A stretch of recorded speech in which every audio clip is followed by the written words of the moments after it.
guys, Robbie36 here, and I welcome yourselves back to Ride 2. Now today I wanted to do something a little bit different, so today we are going to be comparing the 2014 Suzuki GSX-R1000 against the 2017 Suzuki GSX-R1000. See what the differences are, see which one is quickest in the wet and the dry around one track. So let's kick off with the 2014 Gixxer. These are the specs in the game.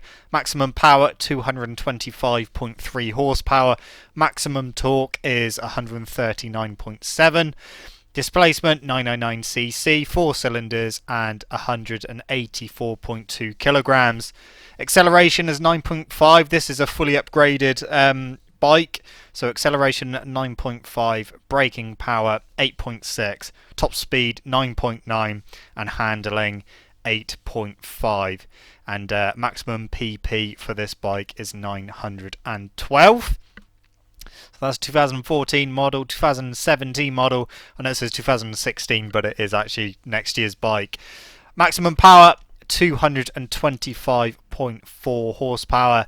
Maximum torque is 12.6. I'm pretty sure that is wrong. That has got to be wrong, because that is a hell of a lot less than the 2014 one. We'll have a side-by-side comparison in a minute. 999cc, 4 cylinders, weight is 177.1 kilograms. Acceleration 9.0, braking power 9.7, top speed 9.4, and handling 9.1. So all over 9, and maximum top PP for it is 956. So that torque has got to be wrong. Let's have a look at them side by side. So 2014 is on the right and 2017 is on the left. So let's have a little look. So maximum power, both have 225. Literally just 0.1 of a horsepower more for the 2017 model. Maximum torque, that has got to be completely wrong. There is no way that that bike is only producing 12.6 newton meters of torque compared to 139 for the 2014 version. So that is completely wrong.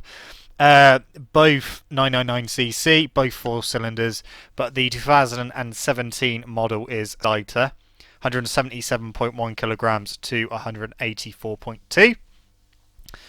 Top PP, 2017 model wins that again with 956, with the 2014 model with 912. Acceleration, 2014 Gixxer beats the new one with 9.5 on acceleration to 9. Braking power goes to the new Gixxer with 9.7 to 8.6, so quite a big amount there. Top speed goes to the 2014 version with 9.9 to 9.4 for the new one, and handling goes to the new one with 9.1 to 8.5. So it's going to be quite interesting to see the laps, because you got better acceleration and top speed with the 2014 Gixxer, but better braking and better handling for the 2017 model. Ignore the torques, they're completely wrong. So our track of choice, I wanted to do a track which is you can use dry and wet on. We're going to start with dry laps first. I was going to use Sugo, but then I thought, nah, I've used Sugo loads already. Plus I used it loads in the previous game. So we're going to start with the 2014 model at a dry Nürburgring GP circuit. I was originally going to use Donington, but this game is like really unrealistic because there's no rain at Donington. There isn't an option for rain at Donington. If anything, Donington should just be rain with no dry settings for the track at all. But we're doing it at Nürburgring in the dry on the 2014 Gixxer. We'll do a couple of laps and see what our fastest time is. Then we'll do the same with the 2017 model, and again see what times we are doing and see which one produces the quickest time. So this first lap is kind of like a warm-up lap. It's a bit like Superpole used to be in World Superbikes when they used to do a sighting lap and then 1 flying lap. So that's pretty much what we're going to be doing, pulling a massive wheelie. So, like I said, it is going to be quite interesting because on paper the 2014 model is quicker. Acceleration and top speed it is anyway in the game. But handling wise, that goes to the 2017 model. So it's all well and good having a lot of power, but if you can't handle it properly, then yeah, it's not going to be that great. So we'll see what our benchmark time is, and then we'll do our flying lap. So this lap we're not really too bothered about. Just getting a feel for the bike again, and obviously the track as well. And once we've done this, we'll do the dry track for the 2017 model, and then we'll do both bikes in the wet to see which one is better in the wet. Technically, I think that the 2014 model should be quicker in the dry, and the 2017 model better in the wet, just because it doesn't have as much acceleration on that, so it shouldn't be too much of a handful in the wet, and obviously slight better handling and braking, so that should really help in the wet. But we'll have to wait and see what happens. So that is the end of our sighting lap, and now it is time to wind it up and do a flying lap. If I feel like I haven't really done as well as I should be, then I will do another lap as well. So I may do 2 flying laps. Yeah, I think we definitely need to do another quick lap just because of that mistake there. Oh, yeah, we definitely need to do another lap because otherwise we're not doing it justice. So we'll do another lap after this. This lap's going to be slower than our last lap, I think. So ever since they've done the updates, obviously sorting out the anti-wheelie, the bikes are a lot more lively. I've noticed on the brakes as well, they seem to like bobble quite a lot, especially if you're turning in whilst hard on the brakes. The front does pogo quite a bit. But yeah, anti-wheelie completely off. I mean, I didn't use any of the assists at all. I have traction control turned off and anti-wheelie. And before, you couldn't really notice it too much. Before they done the update, it was kind of like you turned it off, but it was still kind of on, because the front would come up, but it'd go back down by itself. You wouldn't have to fiddle with the throttle. So obviously, ever since they've done the update, they fixed that, and the bikes are a lot more lively. Especially the Gixxer seems to be a lot more aggressive. Does pull wheelies quite a lot now. That's just something we're going to have to deal with. So both bikes I'll be using the same settings. I won't be using any setups or anything. I'll just use the default settings. All the assists turned off. Pro simulation, pro physics. So that is the end of our second lap. That was a shit lap, so we're going to scrap that and do another one just to get an actual decent lap. Otherwise it will not be fair. So let's do another lap. We're only 2/10 off, even though we made a few mistakes. So this is it, do or die. That was better through there. We didn't pull a massive wheelie and have a big front end moment on the brakes. So far it's going alright. Going a little bit wide, can cut that back for a late apex. Almost, just about missed it. Just about missed the edge there. Right, I'm feeling good about this lap. We're 6/10 under our first lap at the moment, so that's good. Hopefully we can be maybe a second quicker by the end of this.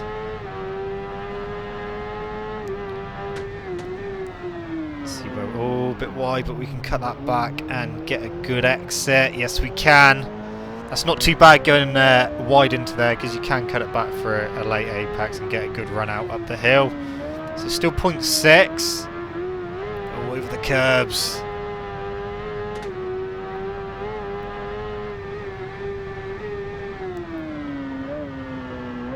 Feeling good still. Oh, big wheelie.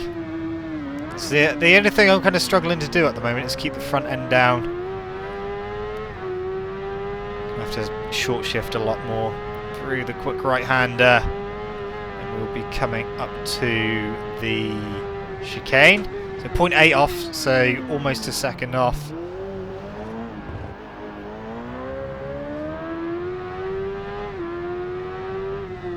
Through the final corner.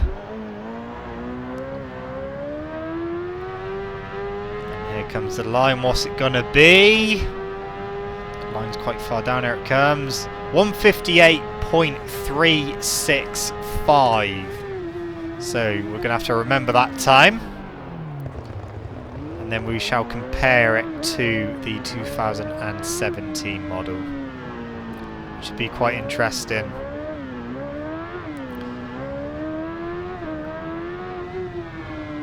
So there's no point doing another lap because I'm not even trying now. So we can end this.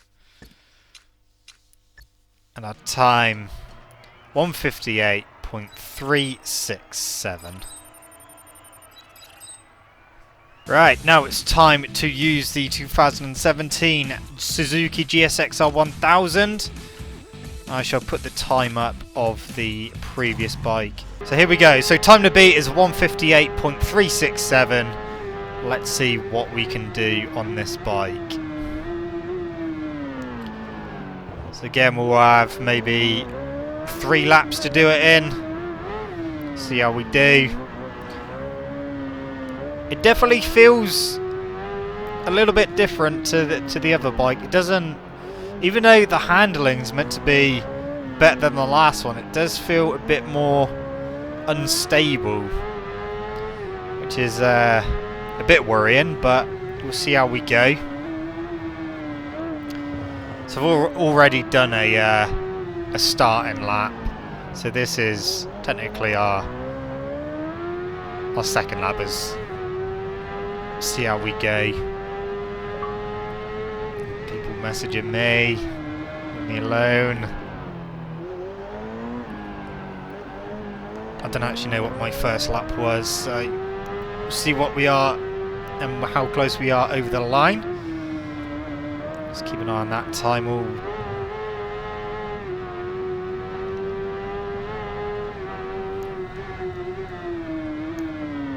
but yeah, I'm glad that the bikes don't feel exactly the same, because I know that Milestone could have cut corners there and made them feel exactly the same, but they do feel a little bit different, which is good.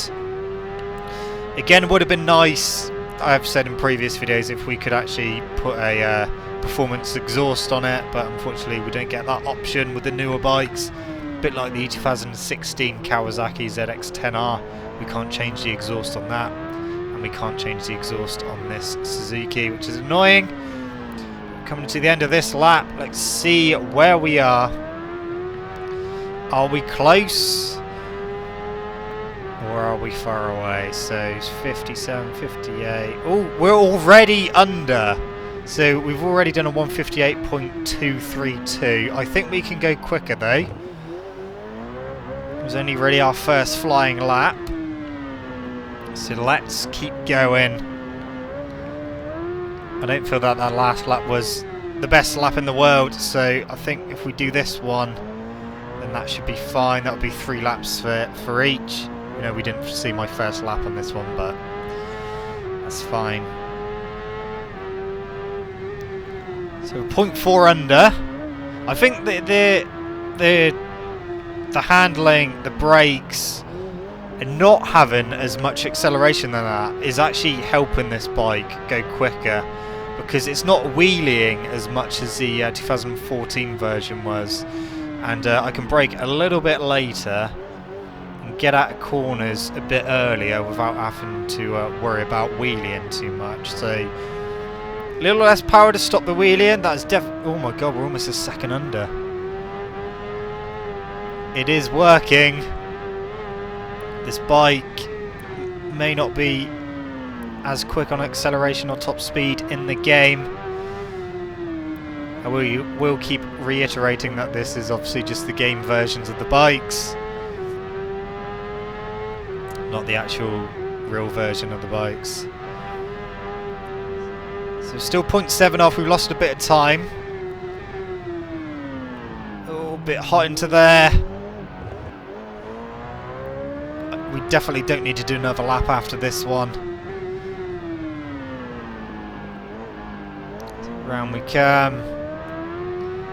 There is the start-finish line coming up. Oh, stop sending me messages. Here we go, 157.465. So we have definitely beat 158.3.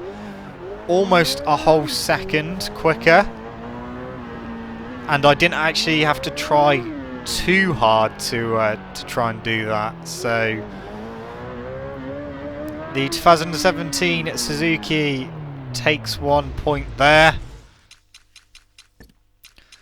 Like I said, it was pretty much just under a whole second quicker. It's actually 0.9 of a second quicker exactly, so that's that. Right, let's go on to the wet tracks now with the 2014 Gixxer. We'll do the same track in the wet. See what we can do.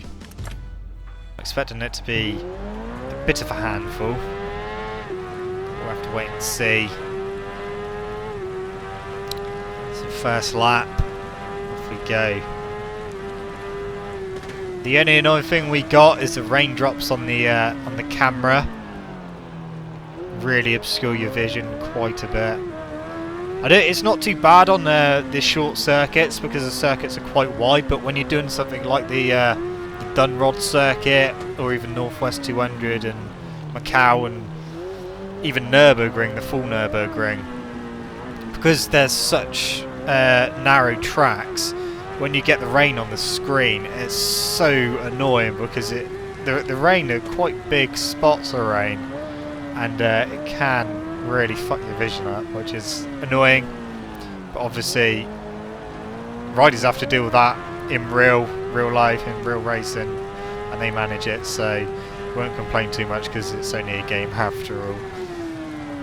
It's just a bit annoying. So this Suzuki spins up quite a bit in the wet. It's not as bad as I thought it was going to be actually. It seems a bit more tame in the wet than what it did in the dry. I don't know if that's me or the bike. Obviously I can't go full throttle out of corners and stuff because it will spin a hell of a lot. So I think it's a combination of me being a bit more gentle and obviously you've got wet tyres on as well, so that always helps.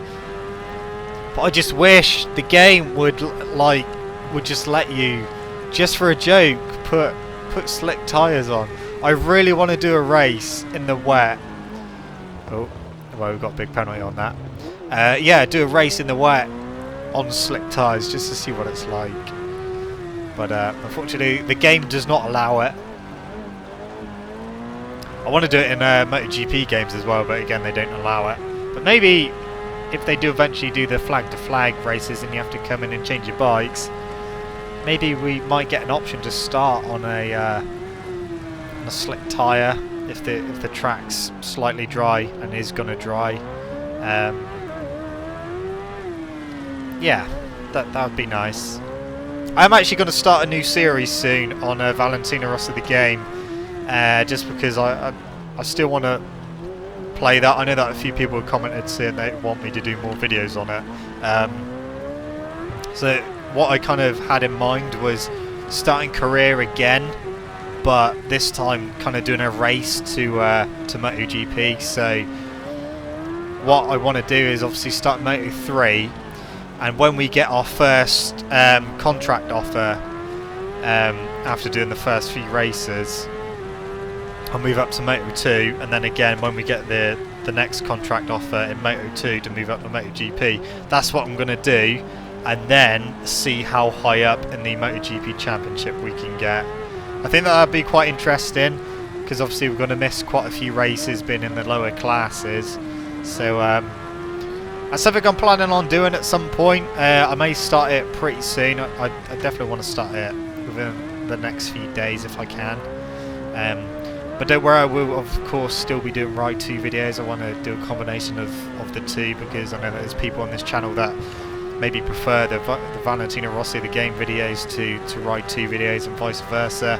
So I want to be able to obviously cater to everyone's needs And I enjoy both games as well, so I haven't got a problem doing videos for both.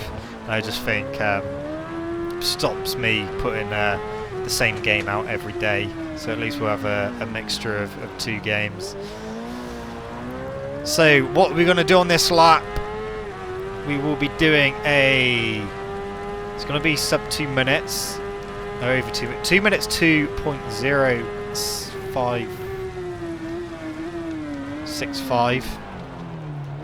I think we can do it. We can do another lap. I think we can go a little bit quicker. Hopefully we can.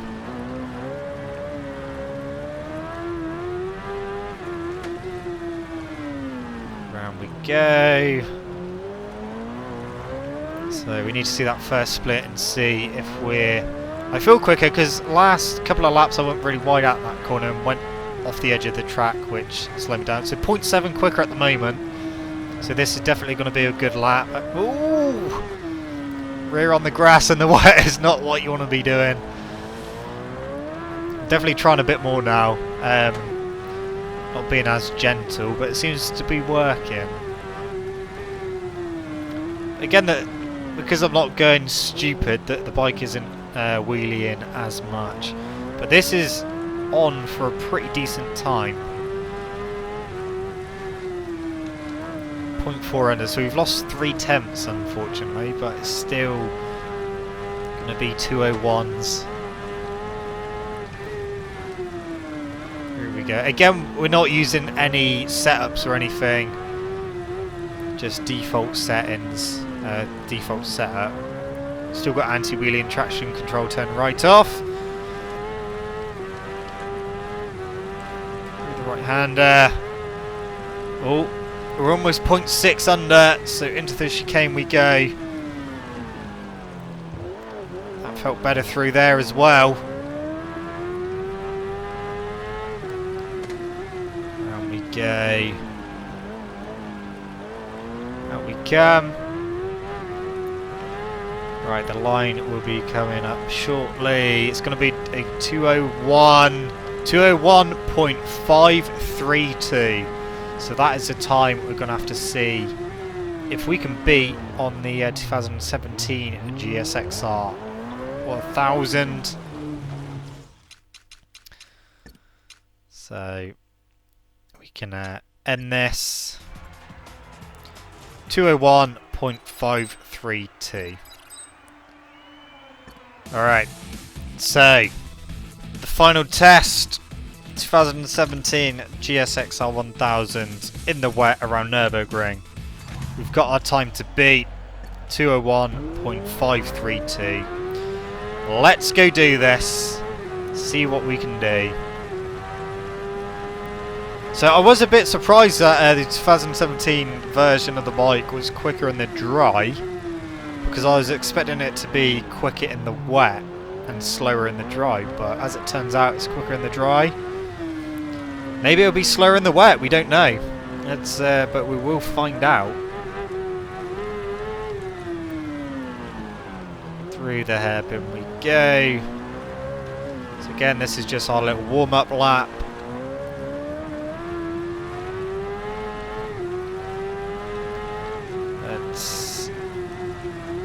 Well, we've got no times to go on at the moment, because obviously this is our first lap. It feels pretty good. Feels like it's understeering a tad. But other than that, it doesn't feel too bad. Doesn't feel as aggressive as the other bike.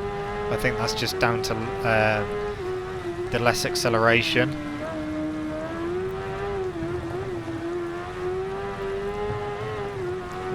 Be interested to see what our warm-up lap's going to be, because it feels pretty good. We've gone wide there, so that's definitely an area we can get some time back in the next lap.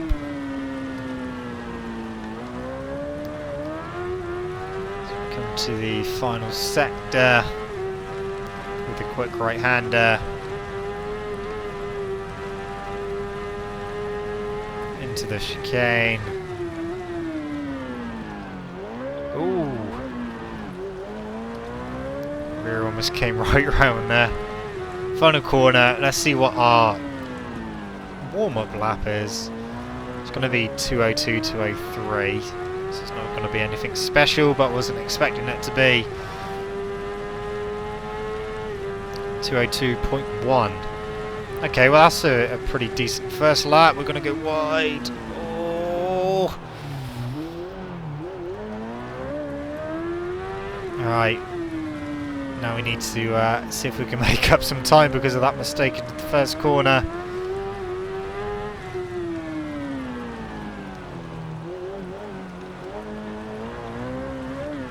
Right. Now we can. Staying away from that edge of the track. First split coming up. We're only a tenth quicker. So it's definitely not looking like we're going to beat the 2014 time on this lap.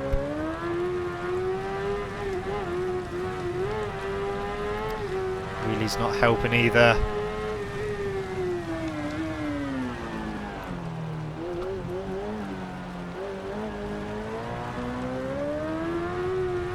Alright, let's see what it is at the next split. Oh, we're slower. We're slower than our first lap. That does not bode well.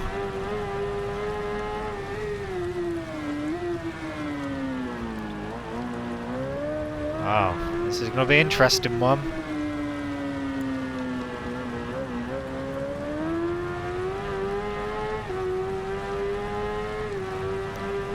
Quick right hander. Oh, we're 0.8 quicker. We've made up loads of time.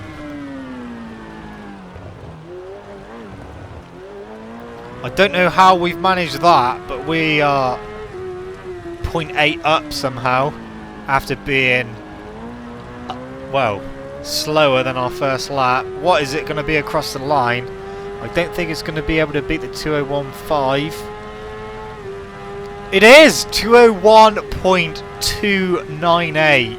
So despite fucking up the beginning of the lap and losing even more time in the second sector, we have managed to pull it back to beat the 2014 GSX-R time of 2:01.532. We'll come around to end this now. So we only just beat it, but somehow we managed to do it in the last couple of sectors. So there we go. 2017 GSX-R is quicker in both the dry and the wet of the Nürburgring. It is anyway. So there we go. Confirmation 2:01.298 is our final time. And what I'll do is put the times up next to each other. So there we go. The times for the 2014 Suzuki GSX-R1000 in the dry was a 1:58.365 compared to the 2017 GSX-R in the dry was a 1:57.465, so 0.9 quicker. The 2017 model is in the 2014, and in the wet 2014 model was 2:01.532, and the 2017 model in the wet was a 2:01.298, so only just over a couple of attempts quicker. The 2017 model is in the wet compared to the 2014 model. Anyway guys, that is it from me. I hope you enjoyed this video. It's just something I was quite interested in doing. I may do it for some other bikes as well. So yeah, thank you so much for watching. Don't forget to leave this video a like if you enjoyed it. Subscribe to my channel for more content. I shall see you guys in the next video. See you!